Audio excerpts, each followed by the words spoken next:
Let us help you grow your business and reach more clients. Come and advertise with Zimbabwe's biggest online news television.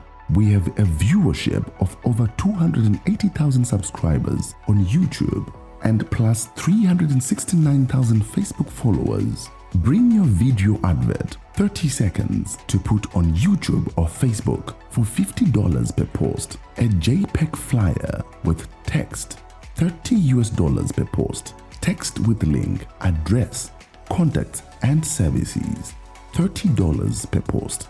JPEG flyer plus audio, $50 per post. Squeeze back overlay, L-shaped advert, maximum length, 30 seconds, $50 per post. For more details, contact Sylvester on 077 376 1800 or Daniel on 777 655 618 or email on slymediastreaming@gmail.com. Thank you so much for joining us live here on Sly Media TV, the biggest online news platform in Zimbabwe. We are broadcasting from our broadcast center in the capital city in Harare. And I also want to start by congratulating you for your good gesture of continuing to share our programs to other Zimbabweans that are scattered worldwide. Kukura kwedu ndimi, our growth is coming from your fingers, especially when you click the share button and also when you click the subscribe button. Today we are going to be having a conversation with one man who is a Zimbabwean and is well traveled. His name is Rejoice Ngwenya, and with me in the studio today I've got Pelagia. Pelagia, welcome Purwa. Good morning. Thank you so much, Mkoma Sly. To our viewers, this is a brief profile of a man who is a Zimbabwean, like he said, who has traveled around the world. So I'm going to give you a brief profile about this man. So from 2000 to 2021, Rejoice was a resident consultant for Frederick Naumann Foundation, handling board governance and organizational strategy for its partners, specifically City of Harare, Bulawayo City Council, ZNCC, and members of NANGO, and also continental partners. Currently, Rejoice Ngwenya is an executive director for Komaliso, a think tank that focuses on researches and privatization, private property rights, and free markets. Komaliso is an acronym for Coalition for Market and Liberal Solutions. His educational background: business administration, international market with Kenya, philosophy, capitalism with Cato University program, and this one I like it, is an author. Being an author, welcome to the program, Rejoice Ngwenya. Thank you, thanks, thank you, Pera, for that. You've got a rich profile. Well, for a minute, I didn't think she was speaking about me, but, but anyway, thank you very much for a That's wonderful. you. That brings my first question to you about authorship. I'm not an ardent reader, but here you are an author. I don't know about your books. No, Sly, I've been writing for almost about 35 years now. Really? Yeah, exactly. I didn't know I was a writer until somebody told me that I write good letters. It was not my current wife, but you know, when I was 24, 25, I just bumped into this work to do with advertising agency. So I started writing advertising copy. You know, the adverts of long back. I don't know about now. Yeah. We used to write advertising copy. So one guy who received my initial copy said to me, Joyce, this is sounding good. You sound so poetic. Would you mind trying to write for my magazine? It was a music magazine. So there was I started writing. Then, of course, I got a column in the Herald. It was a Saturday morning column called A Lighter Look. With guys like Love Mobanda. I think he was still an assistant editor at that time. So from that time, Sly, I never stopped writing. Tell us about your books. I write every day. Now I've written about 2 to 3 books. But the more popular one is called My Freedom Is Not For Sale. I mean, Pela talked about free markets. You know, I am a liberal, and we believe in freedom of markets. So my sentiments in that book are strongly focused on telling the government to stay away from business. The business of government is not running parastatals, state-controlled companies and media companies. The business of government is to govern and regulate. So I got about 6 to 7 authors to say, let's write about the way that governance should be run in a country, the evils and the vagaries of state control. That's exactly what the book says, right? So it's available in the bookshops, and one can be, go and be able to find So it. you'll be speaking about the government creating an environment which is conducive for business. Absolutely. Not just a government, but a small government. You know, as liberals, we don't believe in a bloated government. Because the bigger the government, the more resources it uses to divest the resources from production to wages and salaries. That's a subject for another day. Absolutely. The next book. The next book now. Since I was a consultant for the foundation for some time, for a couple of years, almost like 2 decades, I spent a lot of time organizing conferences, you know, workshops and facilitating seminars and all that. And I discovered that during tea times, you know, 10 o'clock to 10:30, right? Yeah. There's a lot of things that are normally said that are not relating to the workshop, but social things, where men are talking about women and women are talking about men. And Sly I was always listening. I was saying, this is fascinating. You know the stereotypes, men are like this, like this, like this, of course, women like this. So I said, let me put that in a book and make it exciting. So I conjured a title called 27 Things That You and I, we men should do that should keep our relationships on fire. Is it? Yeah. So who should read that book? Especially the men. This book is meant for the men, for the men, for you and I. For us men. Yeah. I would love the women to buy it for their men. Are you married? I'm single. You're single. I'll try to buy the book and keep it in my bag. Yeah, exactly. During the honeymoon. Don't keep it in your bag. For now, because For now, I'll for keep now it in she'll my keep bag. it Also, that she's got to know what we think about it. Yeah. So at first, I titled 100 things that men should do. I was like, there are too many. Okay. But there are more than 100, right? All right. So then I thought, let me do an A to Z type of thing. A for this, B for that, right? A for attention. In that book, In that book, yeah. So it was an experience that, took me to the other world, the world of romance, love, relationships. I stayed I shied away from the X-rated stuff because, I wanted that book to be read by my mkwasha. Exactly. Yeah, by my sister's husband. All right. So you can imagine it has to be very cultured, Right. but also very adventurous. But not aggressive. Not aggressive. And this is a caution, But anyway, it's fun. Of course, I've written several booklets that had to do with my work, property rights and free markets and title deeds. And these are things that you find.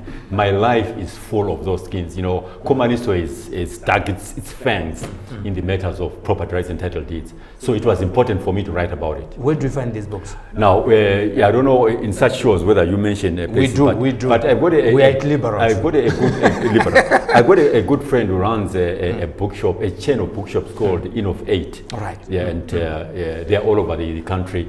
And in Arares particularly, you can find them in First Street and Lundiga. It's like I try to go on this online book selling thing. What do they call it in Amazon? Amazon, yeah. I don't know. I think Zimbabweans still like to hear the sound of the page. The hard copy. The hard copy. Yes. And of course we've got PDF version. So normally when somebody says to me, Rejoice, send me a PDF, I say, send me money first, and I'll send me a PDF. Of course. So, book writing, you don't get to be a millionaire, but it keeps you occupied. And you are living as a legacy of information. Absolutely. Which may be very difficult. So you are minimizing our research. So, because information is already there for us to read. Especially for young lovers, I think it's a good book to have. Yes, you also studied business management and administration in Kenya. Right. How did you manage with the language? Well, I'm not sure whether you're talking about the language of Kenya or the language of Of course, you are studying in Kenya. All right. And there you are coming from Zimbabwe. Oh, yeah. No. In fact, I was saying to Pela earlier on, if she tried to read my profile, she would need the whole day. Yeah. But remember, we are the children of the war. We were the Mjibas of the war. Right. Okay. So we quickly went into exile during the war and were given scholarships. Okay. So I was a refugee in Botswana for a year or so, staying at the farm, Mm-hmm. And it just left when I go to Botswana. Okay. You know, so then of course I got a scholarship to go to study management in Kenya. Mm-hmm. But you mentioned one thing, Sly. I love languages. I made sure before I left Botswana, I learned how to speak Tswana. Okay. So I had to. So you can. Yeah, but it's running around. But if okay. I speak to if you can converse. Speak to the girls, you know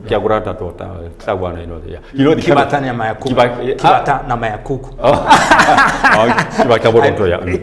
Right. So bear in mind that I was born in the Midlands. So in the Midlands, you speak Ndebele and Shona. So it was not difficult for me to learn this language. But when I go to Nairobi now, there was Kiswahili, because everybody speaks Kiswahili. So Kiswahili is a Bantu language. You know, there's a lot of Ndebele and Shona words that you find in Kiswahili. Right. So it was so easy to learn. Okay. But of course, our college was in English, so it was an English medium. But it was a wonderful life. So that's where I did my management. And then I focused on international marketing, because I used to enjoy matters of marketing. Okay. Yeah. On languages, how many languages do you speak then? Then, or you mean? Now. No. Now I only it's only 4 or 5 actually. Kiswahili. Kiswahili, a bit of Tswana, Ndebele, Shona, and English. Oh wow! But I can't speak Spanish. You know, I should have learned Spanish as well. You are rich. Well, you are rich. Rejoice, you penned an article, which is called "Cutting the Crap and Facing the Facts," chapter 15. And in that article, you said that godly forsaken country called Zimbabwe. Godly forsaken. It's not right in my own observation. Exactly. Can you elaborate on that? You know, Sly, I have got a very strong Christian background, but being a liberal, you know. So this is one of the few articles, that I've written that really I felt very much at pain. Because in one way, Zimbabweans call themselves a Christian country, right? Yes, we are. I believe we are. Yeah. Yeah. But if you look at the way that we behave, especially during elections, there's nothing Christian about this country, you know. So it would seem that our Christianity is a weekend Christianity. You know, we go to church on Saturdays and Sundays and, you know, praise the Lord and all that. But when it comes to matters of political choices, we become angry. You know, so we are literally, we are almost like God forsaken. You know, we talk about God, but we don't behave in that manner. So this is one of the reasons why this country is always at pains to express itself. You know, so this article, you know, if you look at the titling, I put good and put all in brackets. And godly. In other words, a good country that's meant to be godly, okay, right? All right. And it is a contradiction in kind. You know? So once I started writing about this thing, I was saying to myself, right, I want to say a lot about Zimbabweans calling themselves a Christian country. In other words, it's also not very liberal. You can't call yourself a Christian country because they are Muslims, they are traditionalists, they are atheists.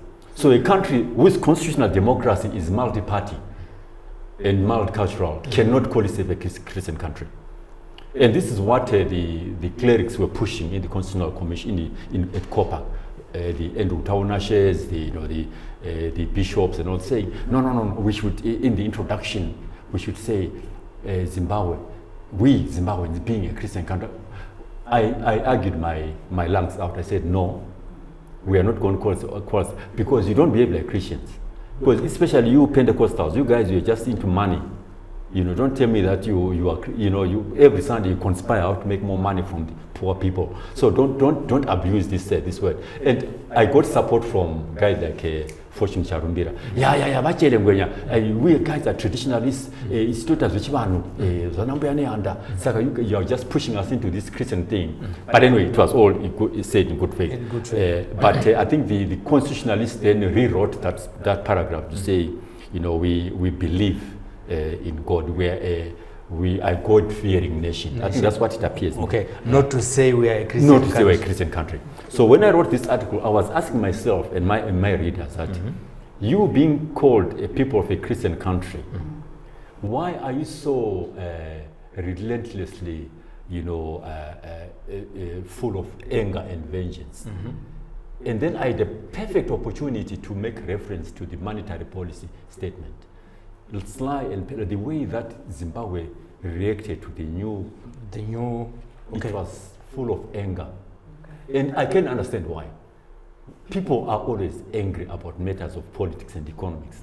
And this is what has brought this country down. Why? Because Gideon Gono, the previous bank governor, left a legacy of criminal, you know, behavior. You know, he left us with trillions and trillions of worth of inflation. And he's still a free man. He must have been locked up. I mean, he literally, Gideon Gono, he single-handedly brought this country to its knees. Printing all sorts of papers, calling it money, receiving money, spending it on political projects. You know, remember the farm mechanization thing. That $1 billion debt was then passed around to citizens. Something that we never incurred. You never got a combine harvester, you never got a tractor, I never got fertilizer, but I'm paying for it now. And those guys that received that money are scot-free. So this is. I think that would be a subject for another day. When you Dr. keep Gideon taunting me about it. You know? When Dr. Gideon Gono is around, so that he can answer for himself. Otherwise, he is also calling himself a hero of his time during the economic crisis or meltdown of this nation called Zimbabwe. He's innocent too. Yes, you are explaining to our viewers why you penned this article. If you can continue. Exactly. So then I say to myself now, right? I want to zero on the matter of the new monetary policy. That you know, we have been hurt in the past by our monetary policies. Our economic policies have not been very good. They have driven this country into poverty and unemployment. And one of the things that actually generates wealth is money, but it has to be backed by productivity. So now that John Mshawan has brought in a new currency, what is it that we can do as Zimbabweans to reconcile with the past that we have had, the pain and the suffering that we have experienced with the agri-bond and the bond note, to give this new currency an opportunity to see where it is going? Let's listen to him. Let's if we are a good-natured, society and country that we call ourselves, let's not argue and fight about it, because guys, there was so much anger. People were arguing and fighting. You know, this is, you know, nonsense and all that. And I do understand it's okay. But also the current government has to shoulder the blame. You know, it has to shoulder the blame, and I'm sure we're going to talk about that, Abby. So you can see that this article really wanted to be as contemporary as possible, talking about the virtues and the vagaries of a monetary policy and how it impacts on the emotions of a nation. And it brought in a lot of contradictions, and sometimes even John Mangujika himself, he was stepping on his own toes, saying some of these things that you read here, I was given the information by the World Bank. Oh, that's Dr. Mashaya. So Mashaya, I don't know. I had never heard of structured currency until the World Bank said that. I'm like, no, you can't say that, because you were running a bank before you were a governor. So a person who runs a bank and has got an MBA, Pella and Sly, they have done a course in monetary policy and fiscal policy. So why won't you know what structured there? So if you don't know what structured currency means, do you know what inflation means? Do you know what productivity means? So there's some of the things that these erstwhile bureaucrats, they step on their toes. But we are simply authors. We just make fun out of it. We write about it. I know cartoonists draw cartoons, but I write about it. So every Sunday morning, I write 1,000 words, and this was one of my most exciting, I feel, articles that slide. Thank you so much. That's the genesis of this conversation today, Rejoice Ngwenya. And I think along those lines, you are saying that Dr. Gideon Gono left this country in a mess. Absolutely. And you are angry? No, well, I'm angry on behalf of the nation. It's collective anger, but I don't take it personally. Okay. You know, my anger is expressed on paper, but I'm definitely totally irritated and annoyed. That is not in prison. Oh, okay. Yes. Let's get your first question. Okay. So, from what you were explaining, I think we have gotten to a point where we can say Zimbabwe is polarized. Absolutely. And before I get to my question, you just answered me back, absolutely, which means you're agreeing to what I'm saying. Yes. Why do you say Zimbabwe is polarized? Do you know, guys, that this country was not like this? We were not polarized before. Why? Because we were all united against fighting against colonialism. Enemy, yeah. Exactly. We had one common enemy, the Rhodesian colonialists. So we're a bunch. But then something happened after 1975. That was the genesis of polarization. When Mugabe and Innocent Ngala took off from ZAPU to create ZANU, they came out very militant and very tribalist, right? So from that time, you either had to be ZAPU, Ndebele, or ZANU, Shona. You see we see where I'm coming from? Yes, yes. So even their political commissars, when they were in the bush during the war, it was to be associated with the other side of the liberation struggle was anathema, you know. So the Zanla guys were told to say pasine mandu, pasinankomo, pasinaningi. So already you are saying you don't agree that an alternative opinion is good for you. Exactly. Okay. Exactly. And the villagers, that generation was poisoned by that mentality that if somebody doesn't agree with you, is an enemy. Personally, people were killed during the war. Right. So what is happening on the side of Mozambique and the eastern side of Zimbabwe? We have Zanla fighting there, saying Pasinan Komo. Everything that has to do with Komo is evil. Right. On the other side, we have Zipra guys saying, you know, Pansilo Zibaniban. You know, everything that has to do with Zanla. Are you confirming that during the liberation struggle, yes, ZAPU and ZANU, who were fighting the common enemy, who was Smith and his regime, were also fighting against each other? You know, you could have said it better. There was no way these two entities could get together and not fight. That is why we ended up with Ntumbane. That is why it was important, even during the decamping period in 1979, they were not put in the same camps because they would fight.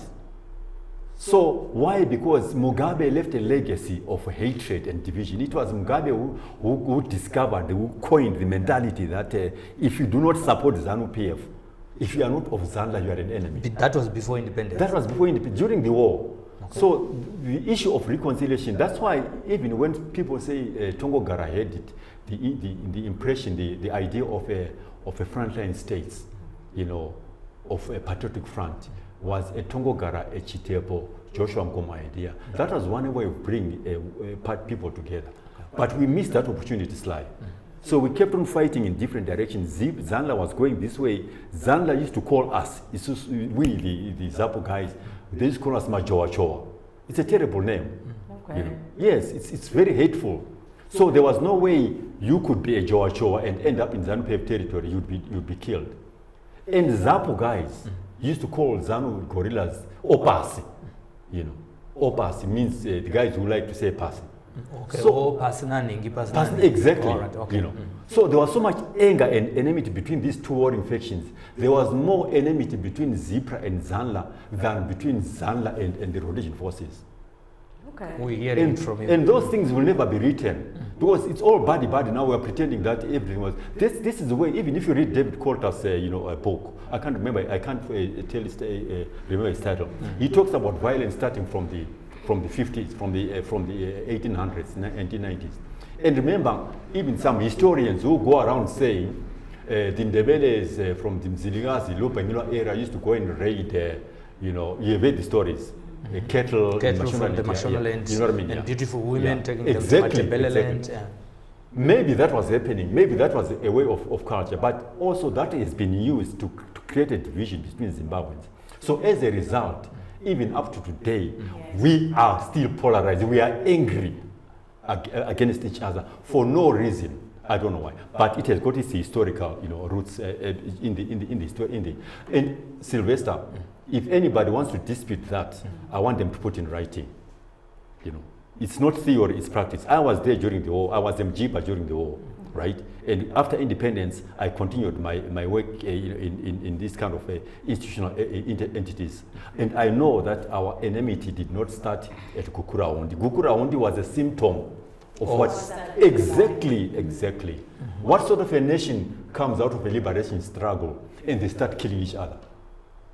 Yes. We were damaged. Our generation, the 60th and 70th generation was damaged by the Mugabe mentality that if you don't agree with me, I should kill you. And it's still happening. You can see videos, you guys are in media. During elections, people talking at the villages, they're saying, Pasnaningi, Zanu de Europa. How can you talk about Zanu Europa in this generation? Honestly, who wants to know? Yes, we fought in the struggle. We're past that, yeah. Independence, but we're still talking about reminding us. You know, the wounds. Nkomo was humiliated by Mugabe only because he was Ndebele. You know, but Mugabe was having Ndebeles in his the innocent colors. Who disowned Joshua Nkomo? How can you disown Joshua Nkomo? That was if Joshua Nkomo had been given his role at independence, he would have reconciled this nation. Okay, that brings me to my next question. You can see that in all this that you're explaining, there were leaders. It all starts with a leader. If a leader says, do this, as much as you would want to do that, you end up doing that. If a leader comes and says, okay, we're moving with this narrative, you use that narrative. Now my question comes, now let's come today. We are in 2024, we recently celebrated our independence. Yes. So, but then you can still see that that worm that is eating our country, which is polarized, is still there. My question comes to you, Rejoice. So how can political leaders from different parties and citizens work together to build bridges and promote national unity? Because already there's disunity. So it's a fantastic question, guys. You see, the biggest challenge that we have, with political leadership in this country, it does not come from the people. It comes from the top. Somebody just brings somebody to your community and says, this is going to be your leader. Because they think that that person has the right mentality, has the right ideology. Leadership, political leadership must be organic. It must come from the community. It's supposed to be the community that say, we want Sly to be our leader. Why? Because the person who comes from the community, he knows the culture of the community, he knows the innuendos and the nuances of the community, the ethics of the community and the etiquette of the community, right? So if you create a political structure that is based on positions, and then you just take somebody, you say, we want to put this person because his mentality and his predisposition is commensurate with the political party, it's a problem. He's loyal to the new party. Exactly. His loyalties are not with the community, but they are with the person that put them into positions. That is why you end up with political leaders that don't care about the community. They care about what the party thinks about them. Yeah, exactly. Okay. You know what I mean? So the first thing that we should do is to make sure that our political leadership is organic. It comes from the community. So because those are the individuals that are able to reconcile the anger and the frustrations that simmer in the community, because he's part of the community. So if you, for instance, if you've got a member of parliament, I stay in Rua, assuming the member of parliament, he comes from Gun Hill or from Borodale, does he understand the nuances of the Rua community? Of course, he's been brought by the party, probably because he's got money and he's wealthy, he can finance party programs. But does he understand the culture and the nuances?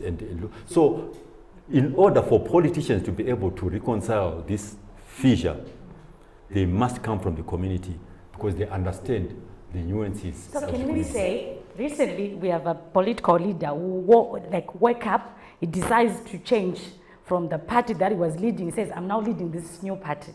Can we say, what can we say about that? A political leader, a whole political leader has got people following, who follow his ideologies, what he thinks. Now he wakes up one of these days and says, no, I can't lead that. I want to start my own party. Yeah, look, I mean, the assumption, Pera, is that, when you are a leader, you have been elected by the people, right? Or chosen by the people. And those people, you express the collective desires and the expectations and the frustrations of those people, right? So even if you change your political party, it should not make a difference, because a political party is just a label, it's a brand. What is important are your principles, right? So I'm a liberal, right? So even if I call myself Coalition for Market and Liberal Solutions or the Free Market Foundation of Zimbabwe, it should make a difference, because I know that I am a liberal, and those people that believe in my ideology will always come with me, will follow me. Sometimes it is important also to change your name, so that what you are called is commensurate with your principles and behavior. So I have no problem. Remember, in constitutionalism, we always believe in the freedom of choice and association. Yeah. So if somebody decides to leave a political party and start another one, it's fine. Okay. There's no problem with that. We still want maybe to explain further, because her question was how can citizens and political leaders work together to promote unity? You spoke about choosing the leaders. Right. It should be community based. And so how then do we build bridges of the hatred that has been cultivated in the past, and also promote the unity so that we'll be able to work together and then support the ZiG? Brilliant. I like when she says that a leader leads people. So a leader who is respected by the community, because if you are not respected by the community, there's nothing that you can do. I have lived in places where even councillors are afraid of talking to the people.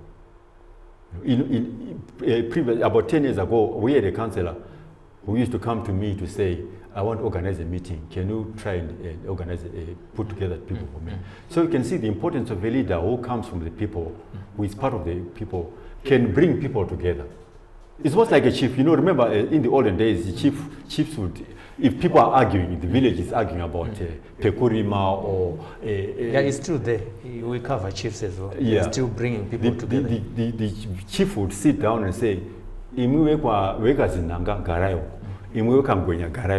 right, and he listens, because he is mutually respected. Right. So the issue of mutual respect is very important. It doesn't matter what political party you are, what religion you come from.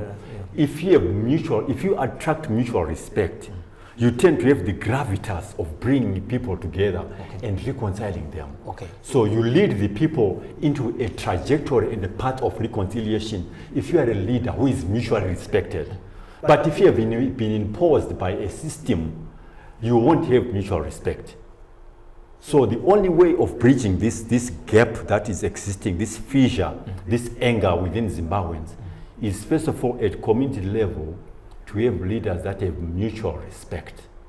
Then they can bring citizens together and say, talk, I am listening. Don't be a leader who talks every time. This is one problem that I have with new generation leaders. They talk too much. They don't listen. If you go to Edare, Kumusha, Ekaya, the chief will be sitting there and listening. But our leaders like talking a lot. They like prescribing solutions. You don't prescribe, you listen, and then you reconcile. I suppose maybe that's part of my training as well as a facilitator, but I think a leader is actually a facilitator. So, Pela, I hope I've answered your question. You've answered my question. Over to you, say if you've got another question. We understand civil society organizations in Zimbabwe, they play a very pivotal role in our day-to-day livelihoods. So civil society organizations like the NGOs, the community groups, they play a role in fostering dialogue and reconciliation. How much can they do, or have they done, in order to go the same route that you are talking about? Let me also clarify that the word civil society organization is synonymous with non-governmental organizations, right? Yeah, because they are registered. They used to be registered under the deed of trust, but now because of the new regulation, they are now PVOs. But in whatever way, a civil society organization is only capable of doing what we are talking about now if it has been created out of a need rather than out of intellectual interest. Okay. You know, I'll clarify that. You know, when you see a community need, maybe there is unemployment or hunger or issues of HIV/AIDS or drug abuse, you can create an organization to mitigate that problem. So that is why if a civil society organization has been created, if its mandate is derived from a community need, it is easy for it to go back to the community and reconcile the community. That's why we get the term community-based organizations. You know, I can't take Komaliso to Chiwota and say, I have come to talk about free markets. They won't understand. Yes. I have to identify the need in that community which responds to my principles. Hence, I can go to Chiwota today and talk about the need for title deeds in a rural area. Okay. You know what I mean? Yes. I'll say to them, it is important that kana une munda wako, une paunogara, have title to it, so that you cannot be shifted around by politicians. So you can see the way that I'm framing it. Yes, I'm yes. saying a civil society organization and an NGO and a CBO can only be able to reconcile, to intervene when it is created out of a mandate, first of all. And secondly, and most important, is an NGO, it fulfills an obligation where government fails. You see where I'm coming? So this is why, remember during elections, we have a dozen or so CSOs that are doing electoral training, voter training, peace building. The government has no capacity to be everywhere. All right. Although there is central and local government. Local government is a replication of a community-based organization that is headed by elected officials. So where government fails to supply medicine, medical CSOs come in. Where the government fails to supply quality education, educational CBOs come in. Where the government fails to supply farming skills, farming CBOs come in. And where the government fails to educate citizens on ideology, think tanks come in. So the government might want to promote free markets in Zimbabwe, right? But they don't have the skills and the capacity, and they don't have the time. And the financial and resources. the financial resources. So they will say to me, Rejoice, we understand you have got a think tank called Komaliso, and you talk about property rights and title deeds. Can you help us work with residents associations to discuss the importance of property rights? That is the typical classical role of a community-based organization. It looks at the gaps of a service delivery and fills that gap. If it is to do with reconciliation, I've actually heard our government talking about, we want to set up a reconciliation commission. Oh, goodness. We want, or there is? Of course there is already in the constitution. Yeah. It's not going to achieve anything. Because reconciliation is not legislated. It is discussed. This is why all the talk about reconciling issues of Kukura, Wonde and all that are failing. Because NGOs and CBOs are not involved. You know, they are not involved. Okay. While you are talking about that, about the NGOs and the government is also on record, as much as they are facilitating these gaps, to say from time to time we are going to shut them down. True. Do you think government is not recognizing the role that these civil societies are playing in filling in the gap which they are not able to fulfill the needs of the community? It's such a brilliant question, so brilliant that I would say you cannot have an NGO that is not registered, right? So during the time of the registration, that's where we write our objectives.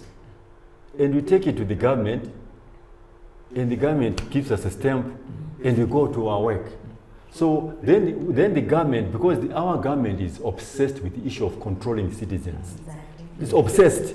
So they feel that every time an NGO, a CBO is talking about freedom, about elections, about whatever, regime change, about human rights, they feel threatened. But if you look at the PVO, at the deed of trust of crisis in coalition, they were very clear what they want to achieve.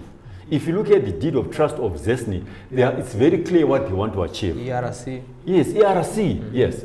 But because our government, which is full of vengeance and it desires to control our lives, they, time and time again, they will keep saying there are NGOs that are out for regime change.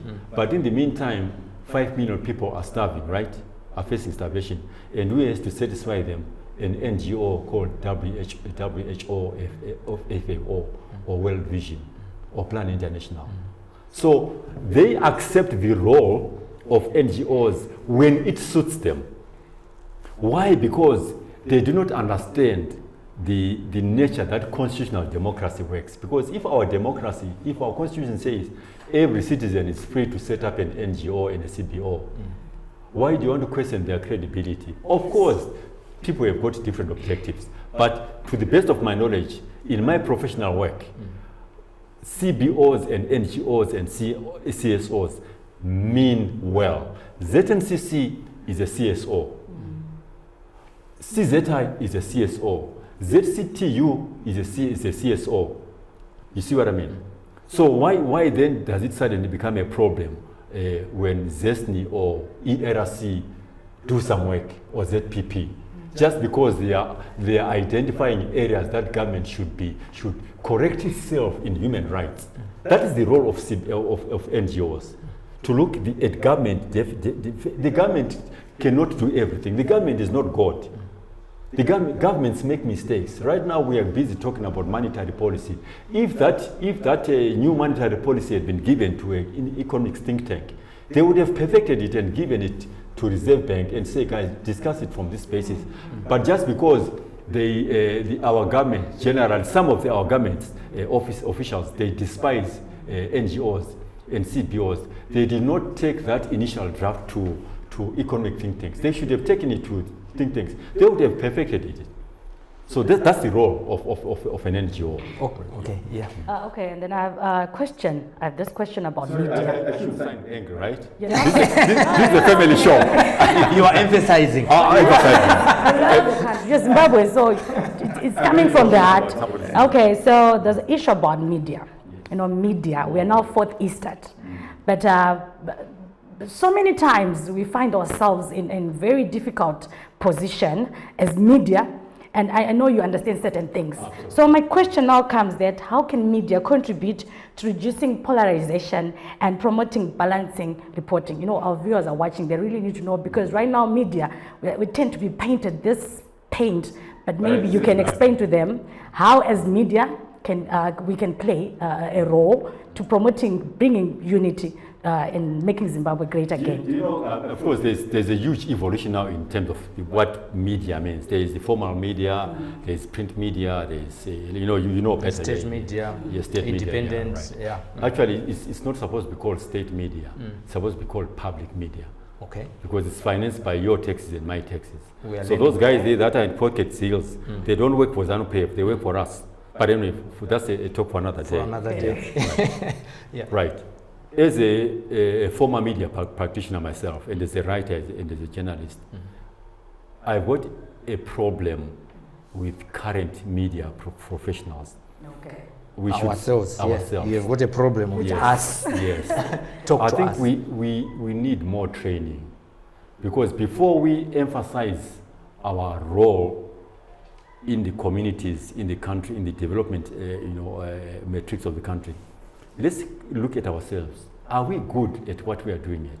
Who trained us, and where were we trained? You know, so I remember in the 80s, you know, we had the mass media communication at Polytechnic, and so on. And you would sit in a class and you say, this is journalism, you know.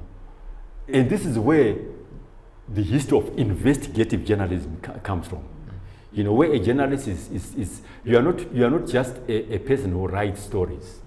You're analytical. You criticize issues. You are critical.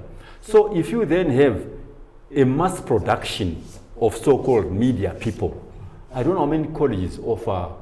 At that time, there was only almost all universities. There was COSA and 13. There was COSA and Bulawayo and Harare Polytech only. There was no university then offering degrees here. Now, if you look at the conveyor belt of media practitioners now, we are producing hundreds and hundreds of so-called media people. Are they ready? Are they the right quality? You know, I have once in a while some young people send me articles and say, Rejoice, I want to run a blog, can you read these 1,000 words for me? I'll only say, that article you have sent me, it's only one paragraph that is worth it. Okay, yeah, true. Exactly. Yeah, I agree. I tell you, it's like even if you read a thesis now, a dissertation for a part 3 media student from MSU or whatever, we are like, did you actually pass your O-level English? Oh my God. Exactly. Yeah, exactly. It's so before I even venture into your answers, into the territory of answers about what media should do, us as media practitioners, let's sit down with these institutions and ask them questions. What kind of a media person are you producing? Yes. What is their depth? What do they know? Right. You know, in the olden days when we used to write articles for Vincent Kaya at Newsday, and we used to sit around and talk about these things. Now, you don't just employ a journalist, you employ a practitioner. If you send somebody to go and write about elections, you are sending somebody who understands political science. If you send somebody to cover a monetary policy statement, you are sending an economist. So be a professional first before you become a journalist. Okay, maybe because of time, I Yes. would ask you to compress it, Yes. and then because we're about to Tari's telling me that time is not on our side, Right. maybe to answer her question, what is it that we can do? Then the issue of training and making sure that we have got proper institutions that are teaching graduates that are ready to execute. It's a subject for another day. I think Bella will agree with me that we can formulate a series of these subjects and then we can discuss them. But for today, before we ask the last question, can you maybe respond to what is it that media can do? Right. So the media should not fuel polarization. It should not be over-sensational. And above all, it should be factual. So because when you are writing facts, you are asking your readers to interrogate them on the basis of credibility. Just because the government has said something, you don't necessarily have to regurgitate it as it is. Analyze it. Because the media is supposed to be bringing people together and encouraging development. So there is no development which is based on information that is full of hatred and vengeance. Okay. A responsible media produces facts and encourages analytical, reading and bringing divergent opinions and submitting them in the public courtyard for debate. That's to me. Without taking sides. Without taking sides. You can still, for instance, you can still take sides. You can still be depending a liberal. on your editorial policy. Yes, I'm a liberal. If I run a company like yours, I'll be writing about liberal and capitalism and all that. But it will be facts around ideology. I won't be insulting communists, Okay. which I'm always tempted to.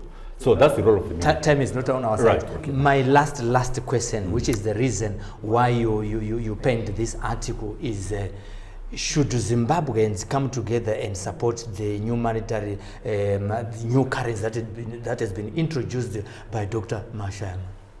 True. You mentioned a very good word there, Zimbabweans, because this is the currency for Zimbabweans. I've heard politicians talking about they want to dollarize this country and all that. There is no nation that can develop without its own currency. The biggest problem that we made was to introduce the US dollar. We shouldn't have done that. We should have grappled with the Zimbabwe dollar, like the Mozambicans grappled with the Metcash. The Zambians grappled with the Kwacha. The Kenyans grappled with the shillings. The South Africans grappled with the rand. The Tswanas with the pullers. We should have changed the currency. So my submission, forget about what Professor Steve Anke says. He's a friend of mine, but we can do without a United States dollar. We should support the local currency so that when it fails, we know why it has failed. Because matters of currency are also psychological. Confidence is psychological. And also it's support. But there are other things that should have been done, which were not done. But economists should sit together and politicians and make this thing work. because we want to have our own currency. We can save in. It must have a store of value. It must be able to be used as a medium of exchange. It must have confidence. I want to be proud to be having ZiG in my pocket. Not every time that I have a ZiG in my pocket, I'm insulting it. You know what I mean? So it requires now for us to change our mindset. Let's forget about what Gideon Gono and the Mangujga did, right? Let's focus on making this thing work. So that if it doesn't work, then we can go back to the think tanks, to the economic think tanks, say, why don't you think it's worked? Then we can reconcile it from there. So Zimbabweans must support this currency. Let's make it work. Zimbabweans alone, how about the government? Because we heard that fuel cannot be bought using this. No, look, guys, when I say Zimbabweans, remember earlier on I said government is not one individual. When I'm at home and I'm a civil servant, I'm at home. But when I'm in my office, I'm now in government. Yeah. So when we are saying government, so it is a terrible blunder for the government to say, here is a new currency, but you can't use it to buy fuel. It borders on stupidity and idiocy. Right. So why can you have a currency that cannot buy something? It's a blunder. So Sly, I hope it's just a rumor that the ZiG cannot buy fuel. No, it is on record because the new governor has said it is, and it's on record. Right. These guys always make terrible mistakes. In one paragraph, he says that if you have got ZiG, you can go to a bank and exchange it for US dollars, right? Yes. So why don't I give that ZiG to Puma or to Engen or to whatever? They can go and exchange it at the bank and go and buy a fuel from Noxim. So why do they want to give me that responsibility of looking for the US dollars? They can get that ZiG and go and exchange it at the Reserve Bank and do an letter of credit and order petrol from Dubai or from Saudi Arabia. Why can't they do that? So I think it's an error of judgment there. Yeah.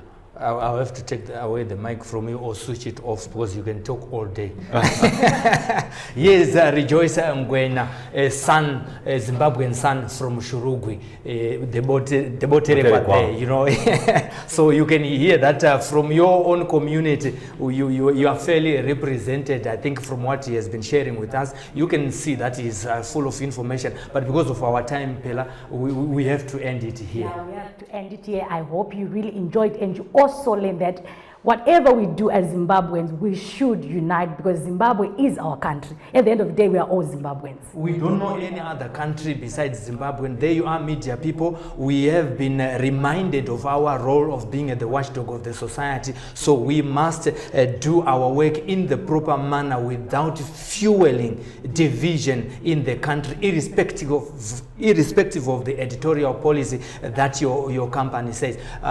We would want to have a series of these discussions and then tackle different topics in the society. But we want to thank you for sparing your time to come and have a conversation with us here on Sly Media TV. I appreciate Sly Media TV. It's one of my favorite, and I'm glad that you have taken time to talk to me, and I hope to come back here very soon.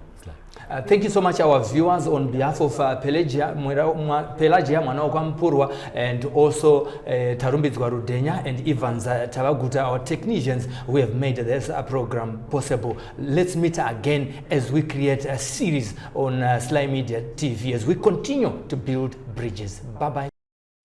Let us help you grow your business and reach more clients. Come and advertise with Zimbabwe's biggest online news television. We have a viewership of over 280,000 subscribers on YouTube and plus 369,000 Facebook followers. Bring your video advert, 30 seconds, to put on YouTube or Facebook for $50 per post. A JPEG flyer with text, $30 per post. Text with link, address, contacts and services, $30 per post.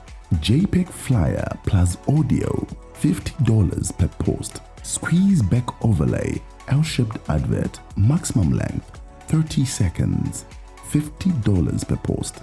For more details, contact Sylvester on 077 376 1800 or Daniel on 777 655 618 or email on slymediastreaming@gmail.com.